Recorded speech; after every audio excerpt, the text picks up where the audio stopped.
ایک صحابی ہیں، بڑے صحابی حضرت عثمان بن عفان رضی اللہ تعالیٰ عنہ۔ حضرت عثمان بن عفان رضی اللہ تعالیٰ عنہ فرماتے ہیں کہ رسول اللہ صلی اللہ علیہ وسلم نے فرمایا کہ ہر دن کی صبح کو، ہر رات کی شام کو جس نے 3 مرتبہ یہ دعا پڑھ لیا اس کو کوئی تکلیف نہیں پہنچے گی اور وہ کسی بھی حادثے کا شکار نہیں ہوگا۔ وہ دعا ہے بسم اللہ الذی لا یضر مع اسمہ شیء فی الارض ولا فی السماء وہو السمیع العلیم۔ شروع کرتا ہوں میں اللہ کے نام سے جس کے نام کے ساتھ زمین اور آسمان کی کوئی چیز تکلیف نہیں پہنچا سکتی اور وہ سننے والا اور جاننے والا ہے۔ اس دعا کو پڑھ کر جو نکل گیا صبح اور شام 3 بار جس نے اس دعا کو پڑھ لیا، حضور فرماتے ہیں اس کو کوئی تکلیف نہیں ہوگی اور وہ آدمی کسی حادثے کا شکار نہیں ہوگا۔ کیا دعا؟ بسم اللہ الذی لا یضر مع اسمہ شیء فی الارض ولا فی السماء وہو السمیع العلیم۔ کتنی پیاری چیز ہے۔ اور ضمانت دیکھیے، ضمانت، گارنٹی کہ حضور فرماتے ہیں کہ ہر دن کی صبح کو اور ہر رات کی شام کو جس نے 3 دفعہ اس دعا کو پڑھ لیا اس کو کوئی تکلیف نہیں پہنچے گی اور وہ آدمی کسی بھی حادثے کا شکار نہیں ہوگا۔ وہ دعا ہے بسم اللہ الذی لا یضر مع اسمہ شیء فی الارض ولا فی السماء وہو السمیع العلیم۔ شروع کرتا ہوں میں اللہ کے نام سے جس کے نام کے ساتھ آسمان اور زمین کی کوئی چیز نقصان نہیں پہنچا سکتی اور وہی یعنی اللہ سننے والا اور جاننے والا ہے۔ اس حدیث کو روایت کرتے ہیں عثمان رضی اللہ تعالیٰ عنہ۔ اب ایک واقعہ ان کا بیان کرتا ہوں، ان کے بیٹے کا۔ حضرت عثمان رضی اللہ تعالیٰ عنہ کے فرزند کا نام تھا ابان۔ تو والد محترم سے انہوں نے حدیث کو سنا، اس حدیث کو حضرت عثمان نے حضور سے سنا اور حضرت عثمان کے فرزند نے اپنے ابا سے سنا۔ تو اب یہ دوسروں کو سناتے تھے کہ میرے ابا نے فرمایا کہ حضور نے ایسا فرمایا کہ جو آدمی صبح اور شام 3 بار اس دعا کو پڑھے گا اس کو کوئی تکلیف نہیں پہنچے گی اور وہ کسی حادثے کا شکار نہیں ہوگا۔ وہ اس حدیث کو بیان کرتا تھا۔ کون کرتا تھا؟ حضرت عثمان کے بیٹے۔ تو ایک دن حضرت عثمان رضی اللہ تعالیٰ عنہ کے بیٹے یہ حدیث بیان کر رہے تھے کہ جو آدمی بھی صبح کو 3 بار اور شام کو 3 بار اس دعا کو پڑھے گا اس کو کوئی تکلیف نہیں پہنچے گی اور وہ کسی حادثے کا شکار نہیں ہوگا۔ تو سامنے ایک آدمی کھڑا تھا اور بڑی عجیب نظر سے ان کو دیکھ رہا تھا، حضرت ابان کو۔ تو حضرت ابان سمجھ گئے کہ یہ آدمی میرے اوپر کچھ اعتراض کرنا چاہ رہا ہے، کچھ سوال کر رہا ہے۔ یہ ان کی نظر سے پتہ لگ رہا ہے کہ یہ کچھ سوال اٹھانا چاہ رہا ہے۔ حال یہ تھا کہ حضرت ابان کو لقوہ مارے ہوا تھا، فالج جس کو بولتے ہیں، تو اس کا جسم جو ہے لقوہ سے متاثر ہو گیا تھا۔ تو یہ آدمی حضرت ابان سوال سمجھ گئے اور جو آدمی گھور کے دیکھ رہا تھا ان سے کہا سنو، نہ تو میرے ابا نے غلط بیان کیا نہ یہ حدیث غلط ہے، پیغمبر نے جو بیان کیا وہ حدیث بالکل صحیح ہے کہ جو آدمی صبح کو 3 بار اور شام کو 3 بار اس دعا کو پڑھے گا وہ کسی حادثے کا شکار نہیں ہوگا۔ تو تم جو مجھے دیکھ رہے ہو نا تو تمہارے دماغ میں یہی سوال ہے نا کہ جب آپ کے ابا نے حضور سے نقل کیا اور آپ نے اپنے ابا سے نقل کیا اور اس حدیث میں گارنٹی ہے کہ جو آدمی صبح کو 3 بار اور شام کو 3 بار پڑھے گا اس کے ساتھ کوئی حادثہ نہیں ہوگا، اس حدیث میں گارنٹی ہے نا، تو آپ کے ساتھ یہ لقوہ والا حادثہ کیوں ہو گیا؟ آپ کو فالج کیوں مارا؟ حضرت ابان اس آدمی سے پوچھتے ہیں کہ تم کو یہی سوال ہے نا تمہارے دماغ میں؟ انہوں نے کہا ہاں یہی سوال میرے دماغ میں ہے کہ آپ کو فالج کیوں مارا؟ آپ بھی تو پڑھتے ہوں گے نا. تو حضرت ابان نے کہا سنو، بات یہ ہو گئی تھی کہ میں اس دعا پر پابندی سے عمل کرتا ہوں.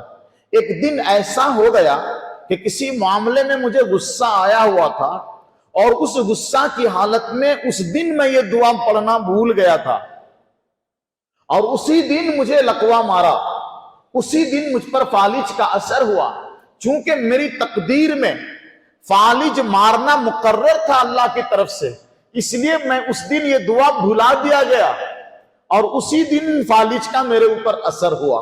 ورنہ جو انسان پابندی سے یقین کے ساتھ ہر دن صبح کو 3 بار، شام کو 3 بار اس دعا کو بسم اللہ الذی لا یضر مع اسمہ شیء فی الارض ولا فی السماء وہو السمیع العلیم پڑھے گا، اس کو کوئی تکلیف نہیں پہنچے گی اور وہ آدمی کسی بھی حادثے کا شکار نہیں ہوگا. ایک مسئلہ میں آپ کے سامنے ضرورت کا پیش کر رہا ہوں اور پھر بات ختم کروں گا.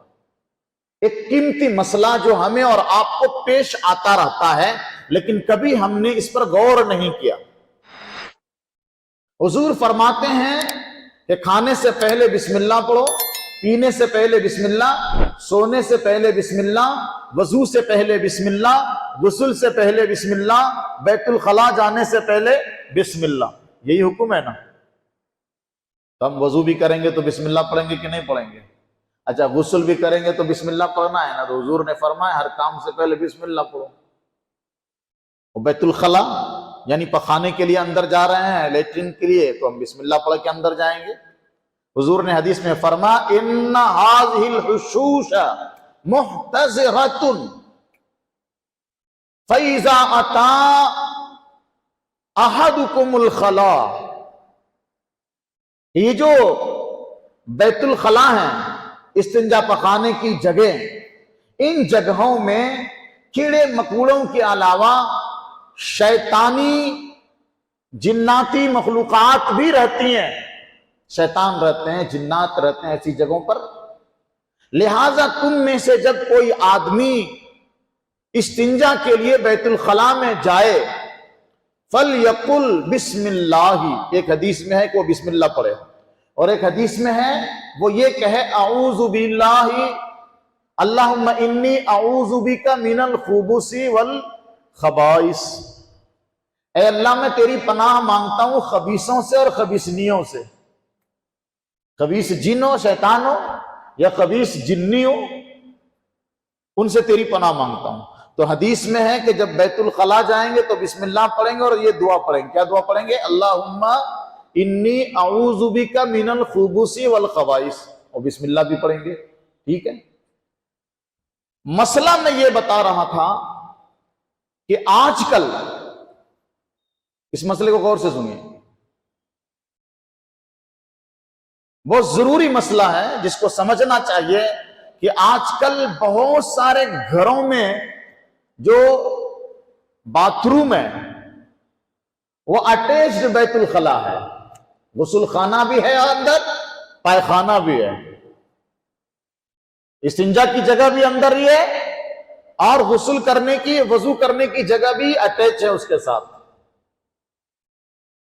اب دروازہ تو ایک ہی ہے، اسی ایک دروازے سے اندر جانا ہے، اندر ہی نہانے کا بھی انتظام ہے اور اندر ہی استنجا کرنے کا بھی انتظام ہے.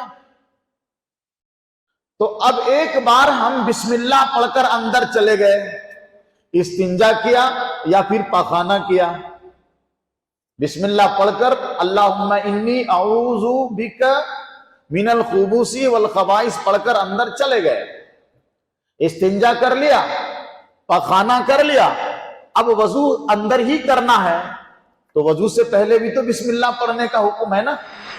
یا یہ کہ ہم کو غسل کرنا ہے تو غسل سے پہلے بھی بسم اللہ پڑھنا ہے، اور وضو کی دعائیں بھی ہیں، غسل کی دعا بھی ہے. تو اس کو کیا کرنا ہے؟ اندر پڑھنا ہے کہ نہیں پڑھنا ہے؟ کیونکہ وہ پورا جو ایریا ہے وہ بیت الخلاء کا ایریا کہلاتا ہے. اندر وضو کرنے سے پہلے بسم اللہ پڑھنا چاہیے کہ نہیں پڑھنا چاہیے؟ غسل کر رہے ہیں، غسل سے پہلے بسم اللہ پڑھنا چاہیے کہ نہیں پڑھنا چاہیے؟ بتاؤ تو مسئلہ یہ ہے کہ چونکہ ہمارا جو اٹیچ باتھ روم ہوتا ہے، حمام اور بیت الخلا ایک ہی میں اٹیچ رہتا ہے، تو استنجا اور پخانے کی جو جگہ ہوتی ہے، وضو اور نہانے کی جو جگہ ہوتی ہے، اس کے بیچ میں کوئی آڑ نہیں ہوتا ہے، کوئی دیوار نہیں ہوتی ہے، ٹھیک ہے؟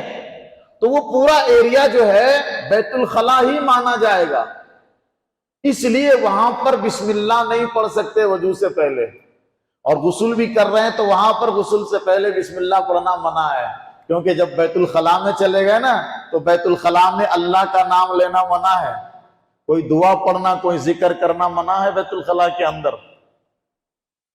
گانا ونا لوگ گاتے ہیں، گاؤ، لیکن اندر ذکر نہیں کر سکتے، اندر دعا نہیں پڑھ سکتے، اس لیے کہ یہ اللہ کے نام کی توہین ہے، ذکر کی توہین ہے، وہ گندی جگہ ہے۔ تو اب کیا کریں گے؟ پریشانی تو ہوئی نا اٹیچ حمام اور بیت الخلا بنانے سے، کہ اگر ہم بیت الخلا میں وضو کر رہے ہیں تو وہاں بسم اللہ نہیں پڑھ سکتے، غسل کر رہے ہیں بسم اللہ نہیں پڑھ سکتے، تو کیا کیا جائے؟ علماء نے فرمایا کہ ایک صورت تو اس کی یہ ہے کہ جس وقت آپ بیت الخلا میں گھس رہے ہیں نا تو اسی وقت آپ بیت الخلا کی بسم اللہ کی بھی نیت کر لیجئے، اور وضو کرنا ہے تو وضو کی نیت سے بھی اسی وقت بسم اللہ کہہ لیجئے، تو دونوں کا بسم اللہ ایک ہی بار ہو جائے گا، سمجھ گئے؟ یا آپ استنجا کر کے پخانا کر کے باہر آئیے، دروازے سے باہر آئیے، اور اب اگر آپ کو وضو کرنا ہے، غسل کرنا ہے تو دوبارہ اندر جائیے تو بسم اللہ کہہ کے جائیے اندر۔ یہ اس کی تفصیل ہے، یہ تھوڑی سی تفصیل مسئلے کے طور پر ہم نے آپ کے سامنے بیان کر دی۔ اللہ ہم سب کو عمل کی توفیق عطا فرمائے۔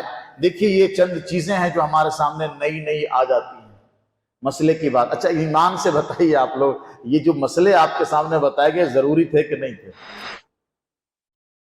یہ جاننا ضروری تھا کہ نہیں تھا؟